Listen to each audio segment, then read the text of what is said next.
Distance between two parallel. अगर देखो line parallel नहीं है तो उनके बीच का कोई डिस्टेंस होगा। अगर पैरेलल नहीं है तो 2D में लाइन हमेशा इंटरसेक्ट करेंगी। तो अगर distance between two parallel line है तो मान लो एक लाइन हो जाए, एक लाइन है, तो ax plus b y plus C1 is equal to 0। तो जब लाइन पैरेलल है तो उनका स्लोप इक्वल होगा, सेम होगा ना। तो दूसरा लाइन क्या हो जाएगा, ax plus b y plus C2 is equal to 0।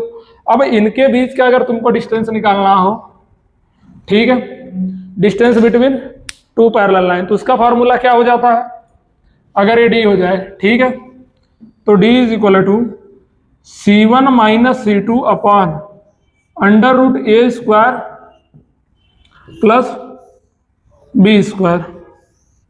समझ में आई बात। Distance between two parallel line C1 minus C2 upon under root A square plus B square.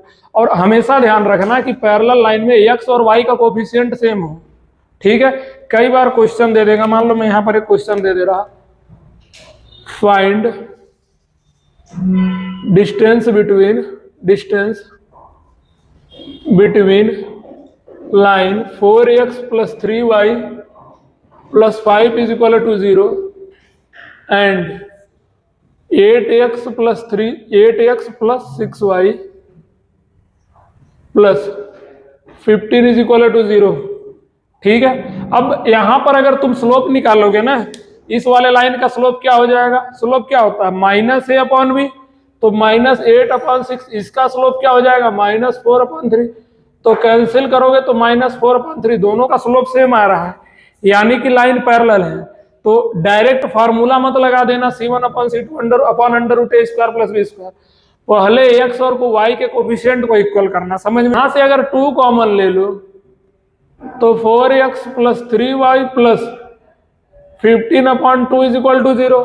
अब 2 से इधर डिवाइड कर दो तो 4x plus 3y plus 15 upon 2 is equal to 0। अब एक लाइन का इक्वेशन ये हो गया, दूसरा ये, अब इनमें x और y के कोफिशिएंट सेम हो गया ना। अगर लाइन पैरेलल हो तो किसी नंबर से मल्टीप्लाई या डिवाइड करने पर वो दोनों सेम आ जाएंगे। समझ में आ रही है बात। अब डिस्टेंस का फॉर्मूला लगा दो, distance is equal to mod C1 minus C2 upon under root 4 का स्क्वायर प्लस 3 का स्क्वायर।